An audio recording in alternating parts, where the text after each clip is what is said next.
بسم الله الرحمن الرحيم لا حول ولا قوة إلا بالله العلي العظيم الحمد لله رب العالمين وصلى الله على سيدنا ونبينا أبي القاسم المصطفى محمد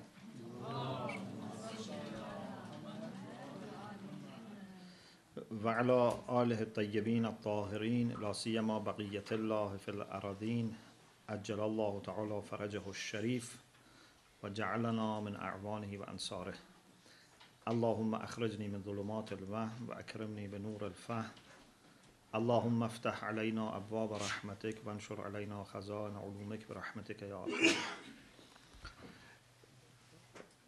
About those desires that are fitri, our scholars have mentioned few points, and also you find resonance with this in psychology. One is our desire for eternity. Human beings always want to live longer. Of course, again, this can be resisted against, this can be ignored. You can find people who commit suicide, but this is not the norm. It's like, for example, a parent who ignores the child. This is not the norm. Each of us naturally want to have a longer life. And this is why, we put so much energy on medicine, because we want to understand how can we have longer life, how can we resist against, disease, illnesses, micro germs, and so on and so forth. And indeed, if you look carefully, you find that this desire for eternal life is something that cannot be satisfied in dunya. Although you may wish to live here for thousands of years, but this is not going to be enough. Even if you live for thousands of years, this is not enough.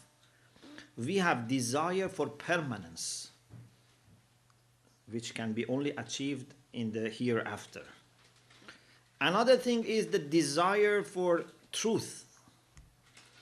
We want to understand the truth.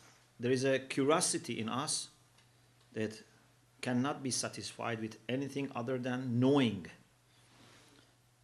There's a story about Abu Rayhan Biruni, who was a scholar in different fields: astronomy, mathematics, poet. He was a poet.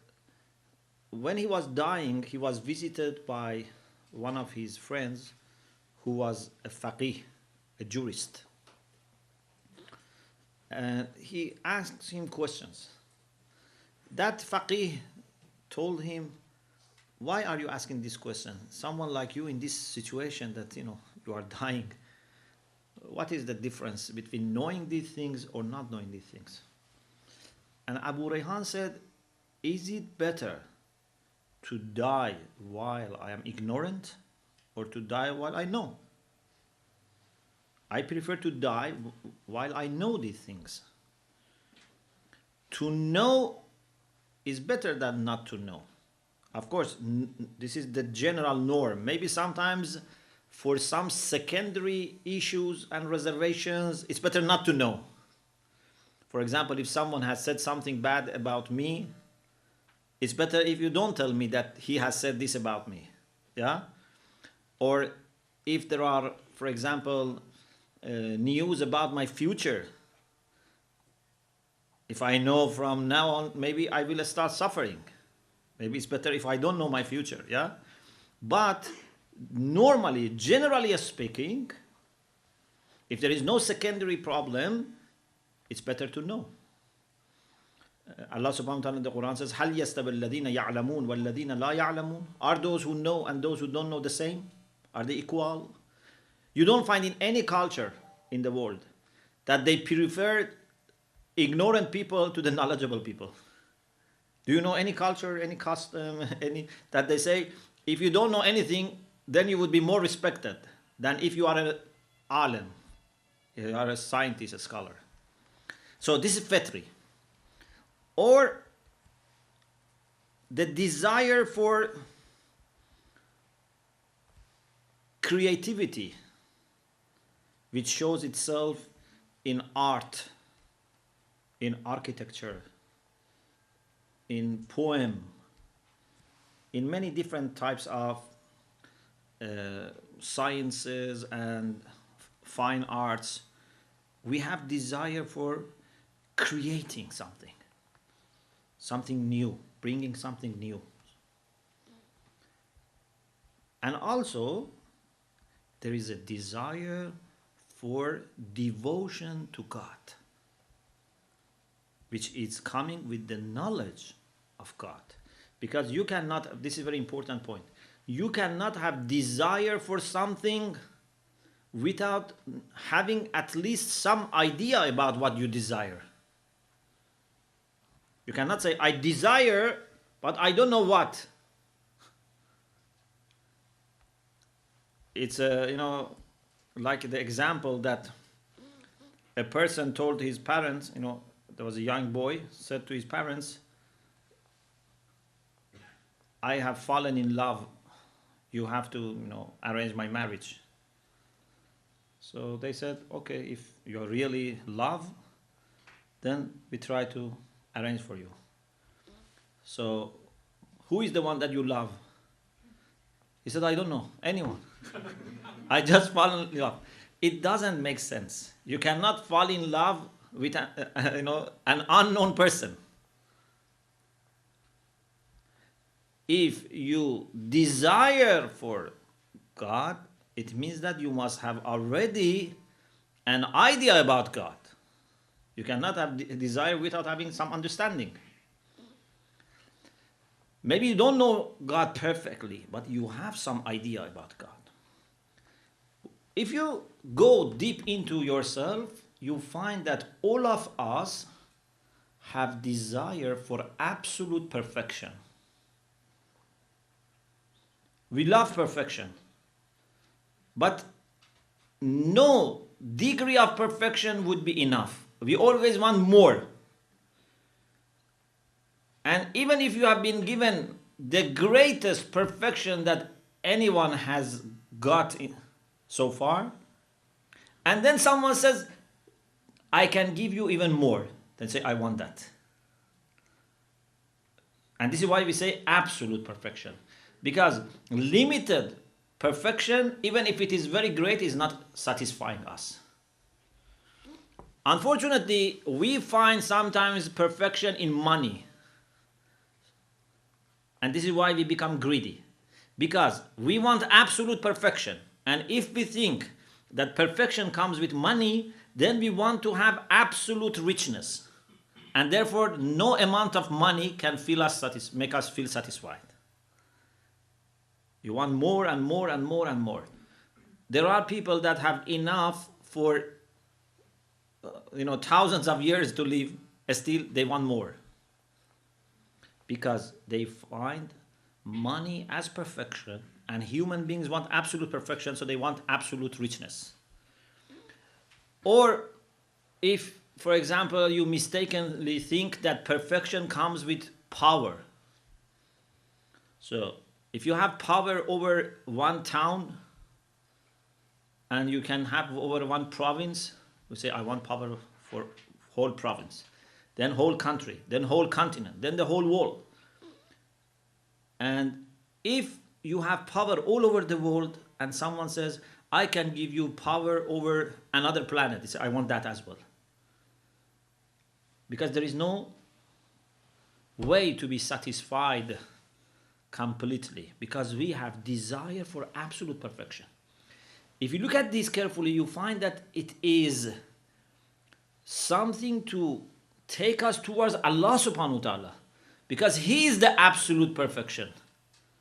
But unfortunately, sometimes instead of going towards Allah subhanahu wa ta'ala, we want to go towards other things, and they never satisfy us. So every human being has desire for absolute perfection, for an absolute being. And this desire is universal. You find in all human beings. Maybe sometimes instead of worshiping God, they worship idols. Maybe they worship, I don't know, for example, some animals. Maybe they worship their ancestors. Maybe they worship fame and money and position. It doesn't make difference.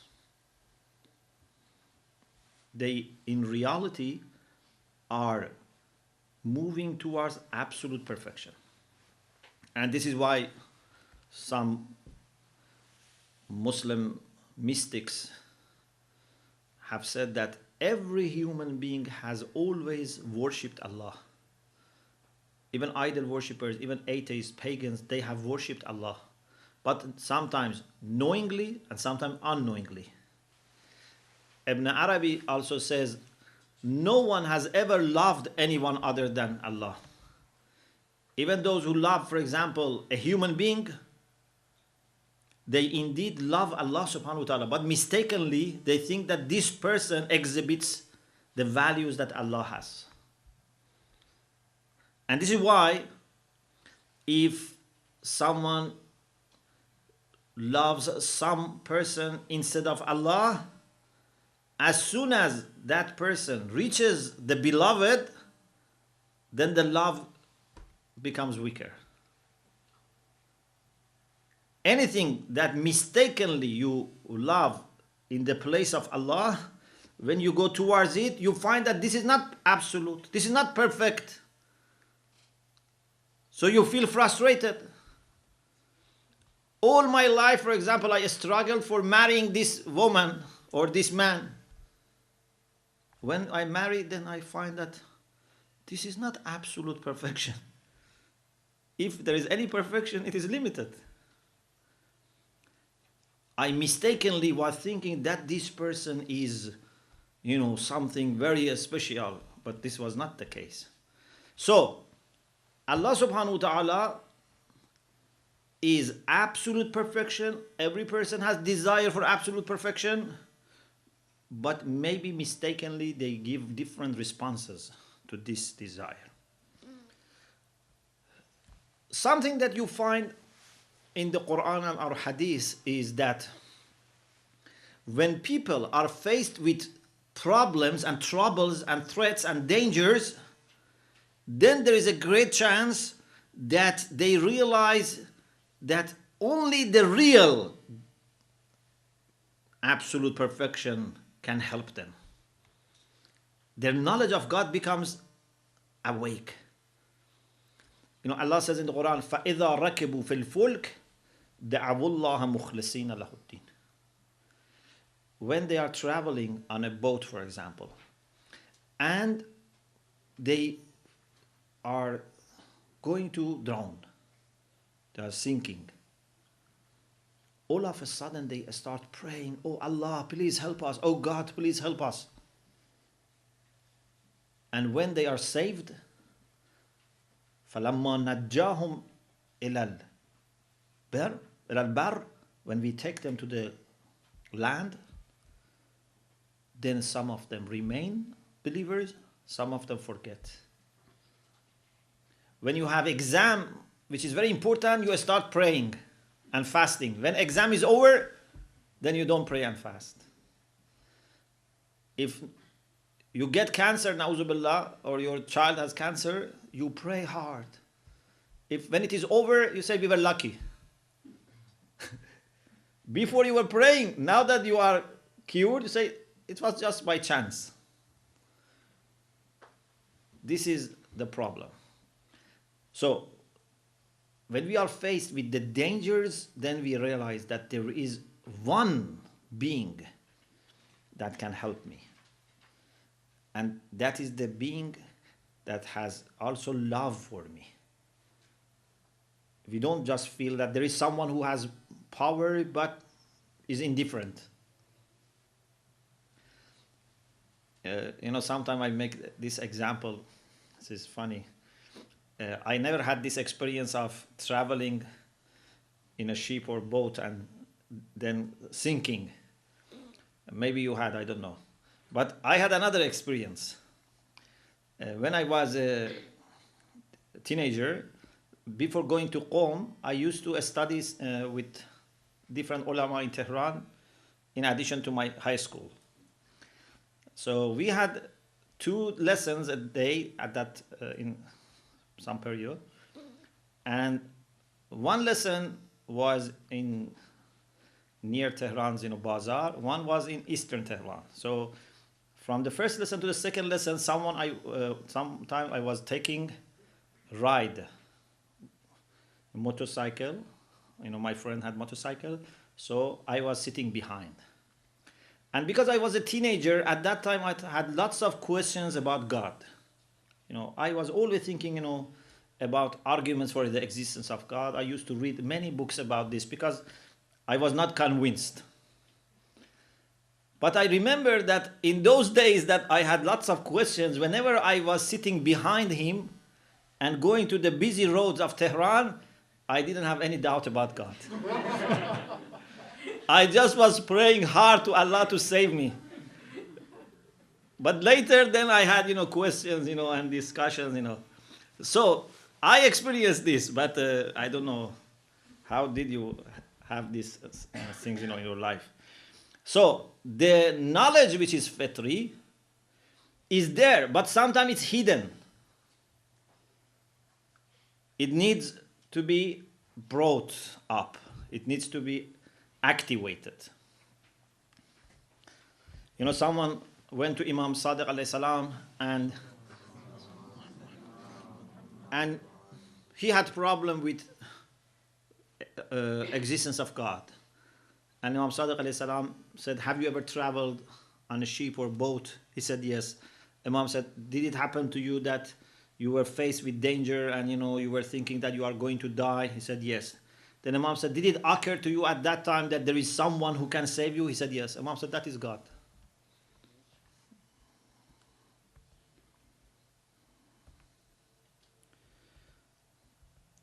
The third argument is the argument of wujub and imkan, necessity and contingency, or what they call it in the West, cosmological argument. To understand this, we need first to understand the meaning of necessity and contingency, or wujub and imkan. Everything that you consider, it can have existence necessarily, or it can have existence contingently. What does it mean? It means that either it has something in its essence that necessitates existence for it. You cannot think of this without existence, or you can think of it without existence. So if it has existence, it's because of an external factor. If you look at everything around here, if you look at yourself, people, the furniture, everything here, you don't find that they must exist. I can be here, but there is nothing wrong if I'm not here. I cannot necessitate my being. There was a time that I was not there. There is a time that, again, I will not be here. The same is with everything here. Nothing here, among the things that we see here, is necessary in existence. So, the question is there anything or things for whom being is necessary? Which would be then God or gods. At the moment, we are not concerned with how many. We will talk about unity of God later. But the question is there any one or more necessary being? Means something that must exist. It has existed always and it's going to exist forever, and there is no circumstances in which it stops to exist. If you say yes, so you have accepted God. If you say no, it means that then everything that exists is contingent. Means everything that exists could also not exist. Okay? So now we want to see, is it possible? Is it possible that everything is contingent? If you say there is one or more things which are not contingent, then the question is over. So you have accepted some form of deity, God.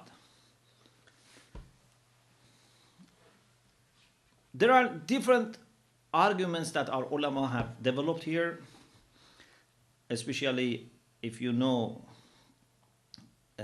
Asalatul Wujud, which was developed by Mullah Sadra, it becomes much easier. But I don't use Asalatul Wujud, I use the more classic way of explaining this. If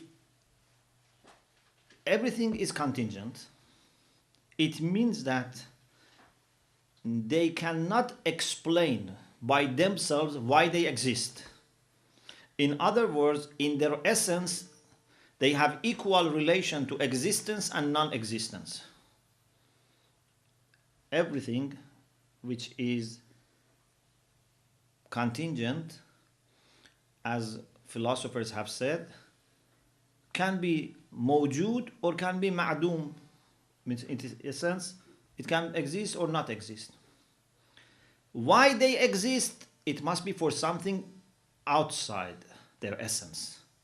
Because if it was inside their essence, so they are necessary.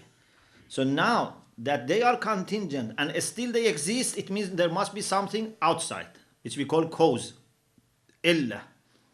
There must be something that has made one side necessary. Because both sides were possible, being there or not being there. When in my essence, both are possible, so if I exist or if I do not exist, it must not be because of myself. Because my relation with both of them is equal. And this is why they say, Al-mahiyatu min haythu hiya, laysat illa hiya, la mawjuda wa la ma'duma. Every quiddity, every essence by itself is neither a being nor a non-being. It's equal. So, if I exist, must be because of my originator. But we go to the originator, to the cause. You say that is also contingent. You don't want to accept that that is a necessary being. If you accept, it means that you have admitted that there is God. You may say, no, that is also a contingent being. I say, okay. I move the question from myself to that. Why that exists? I exist because of that. But that is also a contingent being. Why that exists? Then you say because of a third contingent being. I say, okay, why that third one exists? You say because of the fourth. I say, okay, in the end of the day, we have to reach a being that is necessary. Because this cannot go forever. This cannot be endless. If it was endless, it means that it would have never happened.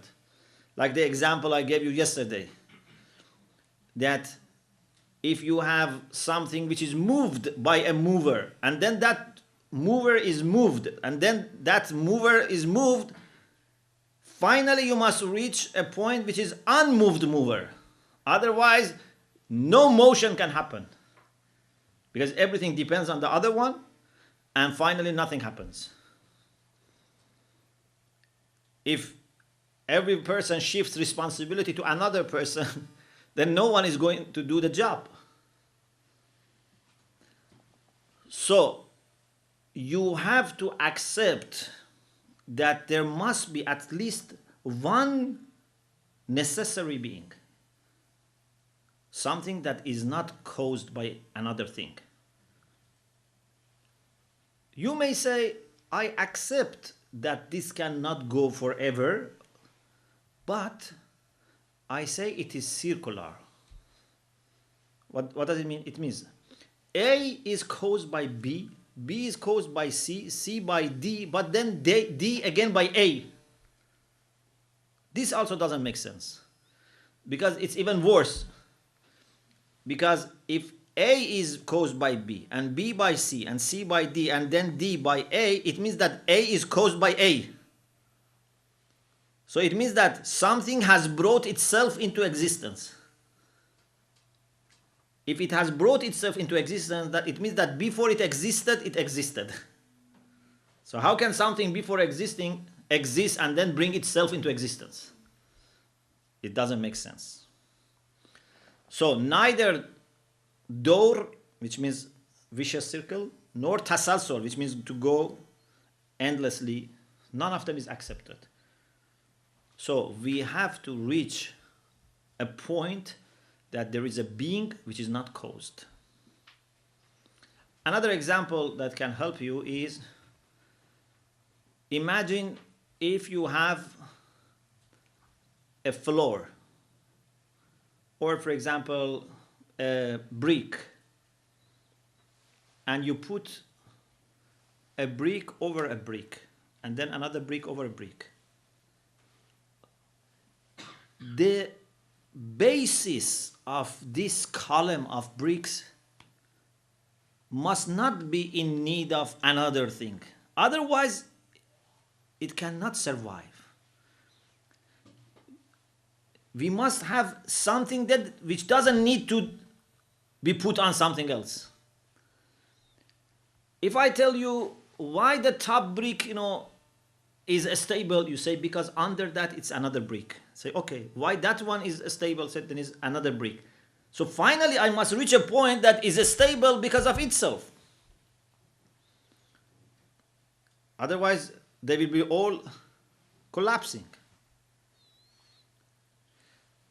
So the argument for existence of God through wujub and necessity and contingency is telling us that everything that exists is either contingent or necessary. You cannot say it's impossible, because if it was impossible, it could not exist. So it's either contingent or necessary. If you accept that there are one or more necessary beings, so you have accepted God. If you don't accept that, you say, okay, you say everything is contingent, so these contingent beings, they have equal relation to existence and non-existence. So for them to come to existence, we need an external factor. That external factor is either necessary or contingent. If it is necessary, the problem is solved. If it is not necessary, it's contingent. Then again, we need another factor. This must stop somewhere. We have to reach a point where we have uncaused cause. Here, then you get answer to a very famous question. Sometimes people say, if everything is created, who has created God? For some people, this is a very big question. Bertrand Russell, he says, I used to believe in God. One day I was riding bicycle. This question came to my mind, that if God has created everything, who has created God? So I stopped to believe in God. But this is a very simple question. We don't say everything is created. This is wrong to say everything is created, because if you say everything is created, God is also something, so God also must be created. We say every contingent being is created, not everything. So things, beings are one of the two. Either they are contingent or necessary. If they are contingent, they are created. If they are necessary, they are not created. Of course, later we will say that we have only one necessary being. So everything caused has a cause, but God is not caused. He is uncaused cause. So therefore, he doesn't need a creator. This is very simple, but someone like Bertrand Russell couldn't find answer for this question. So you have to be aware that it's wrong to say everything has creator or every being has creator. No, every contingent being, every contingent thing. Now, let us move to another important point, and that is, this is a little bit difficult, but inshallah, Allah helps us to make it clear. Do we need our creator only at the beginning when we want to come into existence, or we need it all the time. Some people, some theologians, they had the idea that those things which are hadith, means which are created, which they didn't exist, and then they came into existence, they needed creator. And therefore, when they are there, they don't need creator. When they were not there and they came, like for example, if you want to get employed, you need a reference. Someone has to recommend you. But if you are employed, then you don't need that person to be there. That person can die. Or for example, a child needs father and mother, but when the child is born, father and mother may die, and still the child can continue. A builder builds a house, but he can die and the building is still there. So some people thought the same about God. They thought God creates us, then we no longer need God, because now we are there. We have come to existence. Okay? But this is wrong. The example of God is not example of parents or a builder. We need God all the time. Why? Because as we said, my essence, my nature, my quiddity, my whatness, my mahiyya, whatever you call it, is equal to being and non-being. And this remains with me. This is essential. I never become necessary being. I am always contingent. So I need God in the beginning and I need God later. Because in myself, it's like when you put a brick over another brick, you need the underlying brick all the time, not just in the beginning. You cannot say, okay, in the beginning I put this brick on this brick and then I remove it. Okay, you remove it, it collapses. In your mind, imagine a flower. This flower, this mental image is your creation. You have created this flower in your mind. Unfortunately, we don't have power to create real flower. Yeah? But at least we can create mental image of flower. This is the power that Allah has given us, that we can create mental images. Okay. Who has brought this mental image of flower into existence? You. Okay?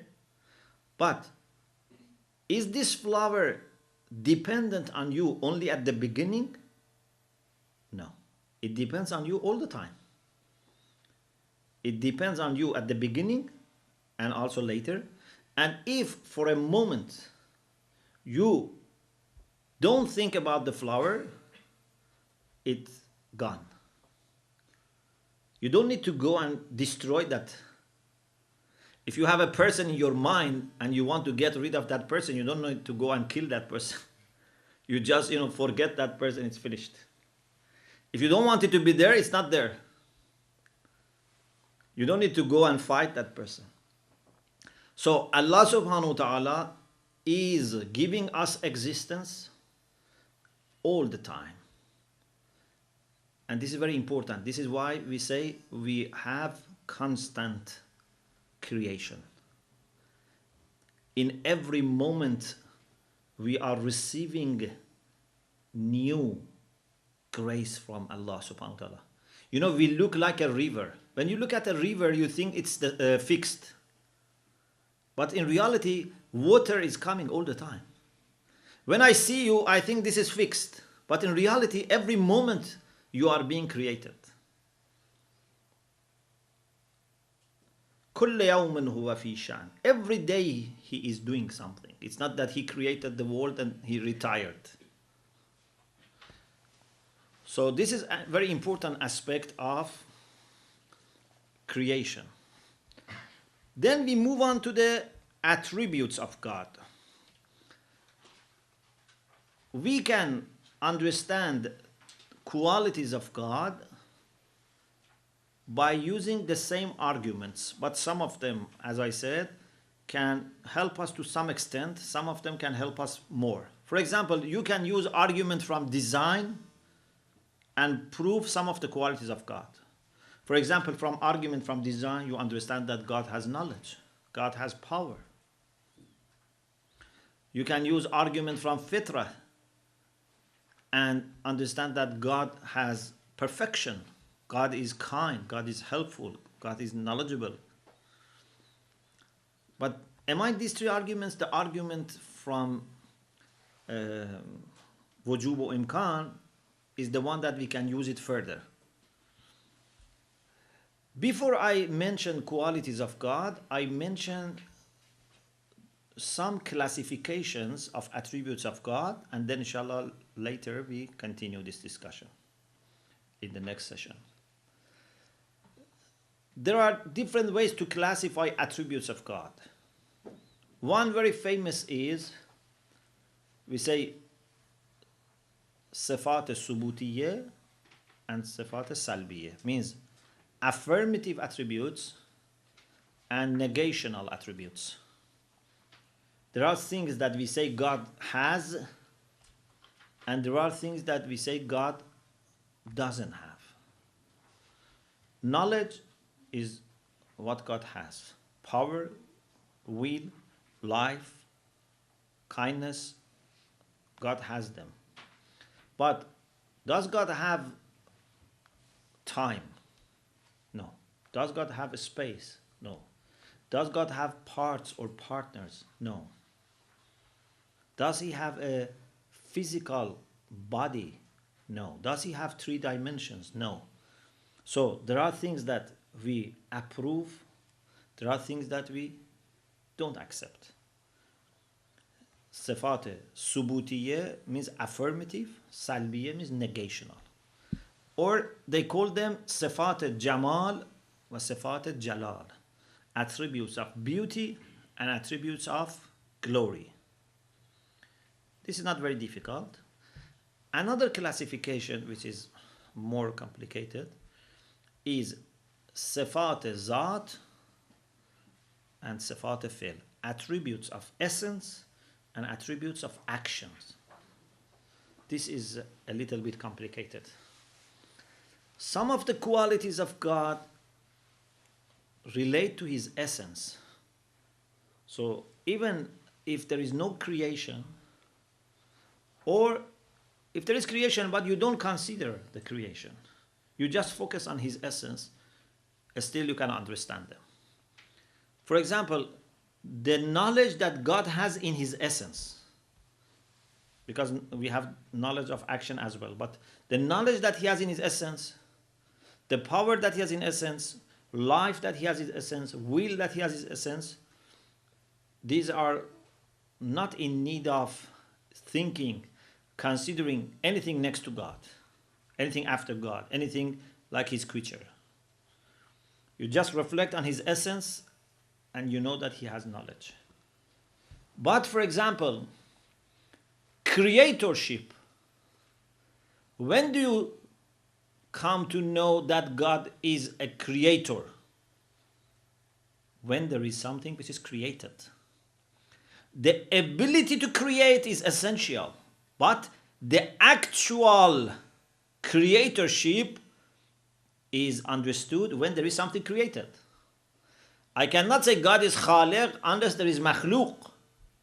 I can say God has the ability to create, even if there is nothing there. But to be actually creator, you need to be also actually created.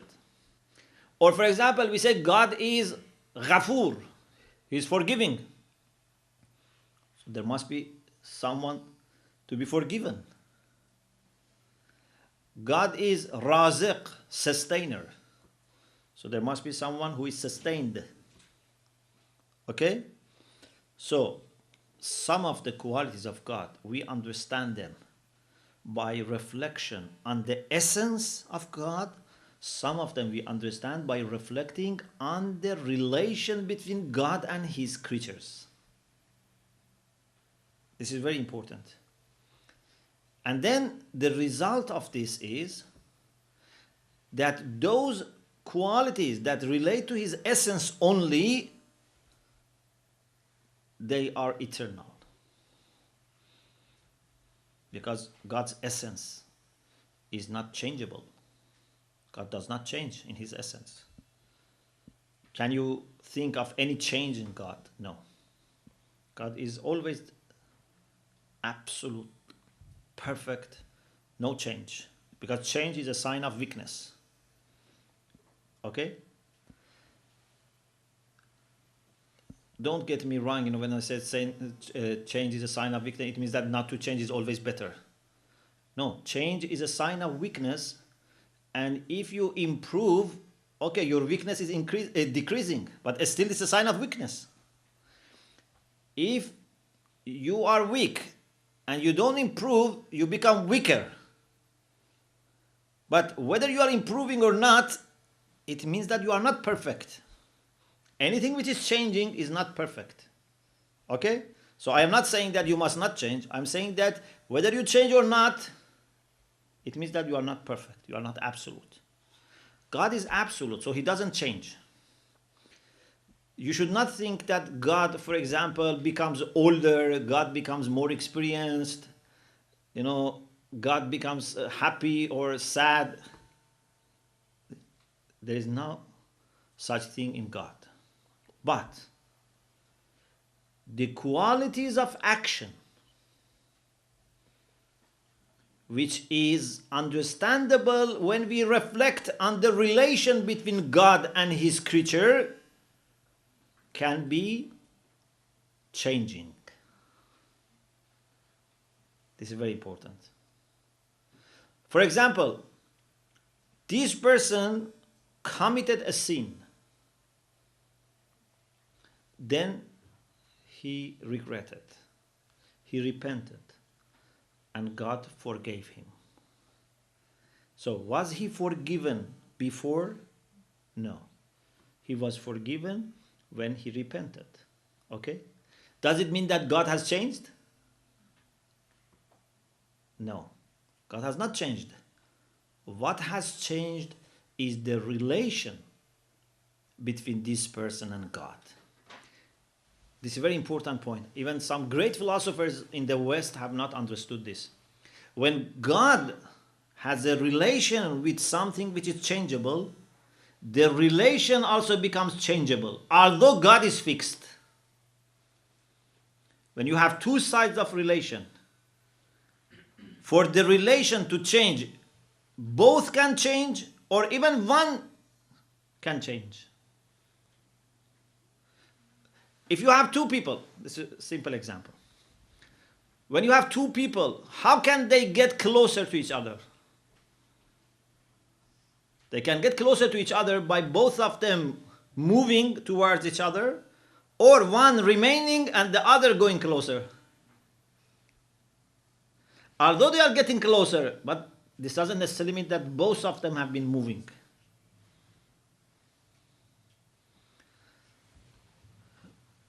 So when we say that God forgave him or gave him sustenance or gave him a child today, or God was angry with him when he did that bad action, this doesn't mean that God has changed in his essence.